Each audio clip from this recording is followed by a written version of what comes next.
Common अगर हम देखें तो 50 नई नमो भारत ट्रेन्स आपने देखी जो शॉर्ट डिस्टेंस के जर्नी के लिए 100, 150, 200 किलोमीटर की जर्नी के लिए 100 नई अमृत भारत ट्रेन्स जो कि फुल्ली जो हमारे सबसे गरीब से गरीब वर्ग हैं और श्रमिक वर्ग हैं, लोअर मिडिल क्लास है, उनके लिए बहुत कम कीमत में लंबी जर्नी कर सकें।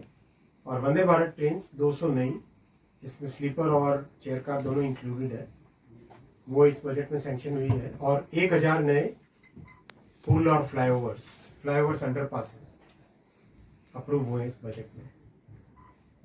इस साल जो अभी चल रहा है साल, उसमें 1,14,000 करोड़ रुपए का रेलवे की सेफ्टी में इन्वेस्टमेंट है, ऑलरेडी हो रहा है अभी। और आगामी वर्ष में 1,16,000 करोड़ रुपए का सेफ्टी में इन्वेस्टमेंट होगा। टोटल बजट एलोकेशन देश के लिए, पूरे देश के लिए 2,52,000 करोड़ का है, जो कि रिकॉर्ड है। बहुत अच्छा बजट एलोकेशन है जिससे कि देश भर में रेलवे की सुविधाओं को बढ़ाया जा सके। और ये ऑप्टिमम नंबर है, ये नंबर एकदम राइट नंबर है। इस नंबर पे कंटिन्यू करने से मोमेंटम बना रहेगा। मैं आता हूँ जम्मू कश्मीर का। आपको सबको जानकर बहुत खुशी होगी कि जम्मू से श्रीनगर को जोड़ने वाली रेलवे लाइन, जिसमें 2 बड़े बड़े ब्रिजेज हैं, कई सारी टनल्स हैं, ऑलमोस्ट 90 किलोमीटर के आसपास टनल्स हैं, तो वो प्रोजेक्ट कंप्लीट हो गया है। उसकी सारी टेस्टिंग हो गई है और जितने भी विभिन्न प्रकार के टेस्ट होते हैं, लोड टेस्ट, स्पीड टेस्ट, कई तरह के टेस्ट होते हैं, वो सारे के सारे टेस्ट कंप्लीट हो गए। CRS अपनी रिपोर्ट दे चुके हैं और उस रिपोर्ट का एग्जामिनेशन अभी चल रहा है। बहुत जल्दी यहाँ पर कॉमर्शियल सर्विस चालू होगी जम्मू से श्रीनगर के बीच में। वंदे भारत स्पेशल ट्रेन बनती है क्योंकि ये टेम्परेचर जो रहता है बहुत ही कम टेम्परेचर, 0 से कम रहता है टेम्परेचर, तो इसमें कई स्पेशल फीचर्स होते हैं, पानी जमे नहीं।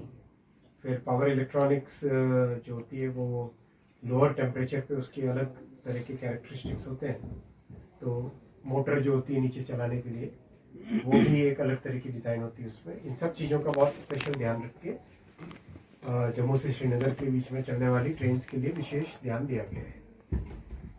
बहुत जल्दी ये प्रोजेक्ट आगे बढ़ेगा, मतलब कॉमर्शियल ऑपरेशन इसका चालू होगा। आप सबको जानकारी भी है कि जम्मू स्टेशन का बहुत बड़ा विस्तार किया जा रहा है, बहुत मेजर डेवलपमेंट किया जा रहा है। 3 प्लेटफॉर्म थे पुराने टाइम में, जिसको अब 7 प्लेटफॉर्म बनाया जा रहा है और एकदम मॉडर्न, बहुत ही अच्छे क्वालिटी का स्टेशन बन रहा है। तो जब तक वो स्टेशन बन के कम्प्लीट होगा, मेरे ख्याल से अगस्त सितंबर तक कंप्लीट हो जाएगा उसका काम। तब तक कटरा से श्रीनगर के बीच में चलाएंगे और उसके, लेकिन टाइम टेबल शुरू से ही जम्मू से श्रीनगर का होगा, शुरू से ही जम्मू से श्रीनगर का टाइम टेबल होगा, ताकि अगस्त सितंबर में किसी को कोई दिक्कत ना आए, तुरंत चालू हो सके। मतलब जिस दिन से रेडी हो जाएगा जम्मू का स्टेशन, तब से उसको चालू किया जा सकता है वंदे भारत को। इसके अलावा नए प्रोजेक्ट्स पे काम, सर्वे का, डिज़ाइन का काम काफ़ी अच्छी प्रोग्रेस कर चुका है। इस साल का जम्मू कश्मीर के लिए बजट एलोकेशन है 844 करोड़। 844 करोड़। स्वाभाविक है कि जब प्रोजेक्ट कंप्लीट होने को आते हैं तब एलोकेशन कम हो जाता है, और जब वापस नए प्रोजेक्ट सैंक्शन होंगे, जो आगे बारामूला से आगे के प्रोजेक्ट हो गए, इधर श्रीनगर से लद्दाख की तरफ के लिए एक सर्वे का काम चल रहा है, एनालिसिस का काम चल रहा है पूरा। तो जब नए प्रोजेक्ट सैंक्शन होंगे, और भी कई प्रोजेक्ट्स हैं, तो उन प्रोजेक्ट्स का जब सैंक्शन होगा तो और फंड्स आ जाएंगे। जम्मू कश्मीर के लिए या देश में किसी भी राज्य के लिए फंड्स की कभी कोई कमी नहीं रहेगी, ऐसा मोदी जी ने बहुत स्पष्ट कहा है। और इसीलिए देश भर में प्रोजेक्ट की प्रोग्रेस भी बहुत अच्छी है। आप सब देख ही रहे हैं कि पिछले 10 वर्षों में करीब 35,000 किलोमीटर नए रेलवे ट्रैक बने।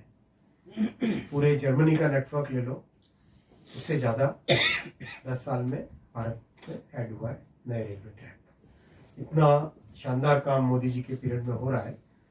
और जम्मू कश्मीर भी 100% इलेक्ट्रीफाई हो गया है। 4 स्टेशंस को अमृत भारत स्टेशन के तहत पूरा रीडेवलप कर रहे हैं, और 2 वंदे भारत ट्रेन्स ऑलरेडी जो जम्मू से और कटरा से चल रही है दिल्ली की तरफ, अब उसमें और नई वंदे भारत जुड़ेंगी।